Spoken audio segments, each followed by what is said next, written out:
Jakub Bielamowicz is a Southeast Europe and Western Balkan analyst. He joins me now live from Poland. Jakub, good to have you here with us on TRT World. So is this meeting the step, the much-needed step when it comes to diffusing tensions? It is certainly a much-needed step, but I believe that it would be extremely difficult to go beyond another interim short-term solution. This one will be difficult anyway. First and foremost, I expect Kosovo to be hugely pressured to withdraw special forces from the north of the country. And Kosovo will certainly be fighting for the police officers to be released immediately and preferably without preconditions following the abduction last week.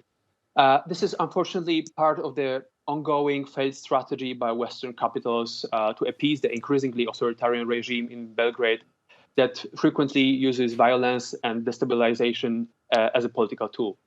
And the fact that Vucic has refused to meet Albin Kurti goes to show that tensions are really high right now. So what kind of role do you think Josep Borrell is going to play there? I think what we saw before these meetings. So I think first and foremost, I mean the hesitance by both leaders to meet. I think it represents a general disappointment with this EU-led process. Last week at the Prespa Dialogue conference in North Macedonia, Prime Minister Kurti clearly said that this process is not moving us forward. Even as you said before here on TRT. Serbian President Vucic, who is clearly favored by Western capitals in these mediation efforts, he also hesitated until the very last moment to confirm he would attend these meetings.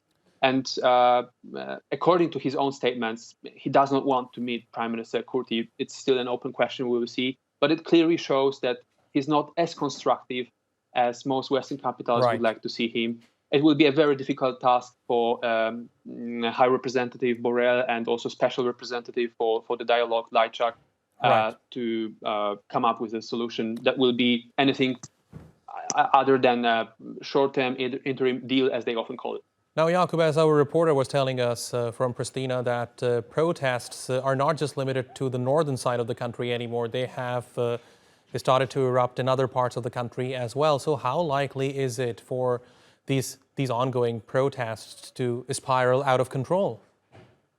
I think they are already spiraling out of control. So we see NATO peacekeeping troops already under pressure, because what we saw on the 29th of May, it was the day of the major escalation in northern Kosovo, was a situation where NATO troops were already in trouble to control the clashes. There were many soldiers were wounded. Now, as you have said, the protests spread across the country. I think I am expecting a short-term de-escalation at the end of the meeting today. It will be very difficult to obtain such a de-escalation, but I think there are serious concerns in Western capitals, as there is already one war going on in Europe. Concerns about another front being opened somewhere in the Balkans. Even if these concerns are a bit exaggerated, I think the region hasn't been that destabilized for at least many years. Jakub, thank you very much for talking to us here on TRT World. Really appreciate your taking out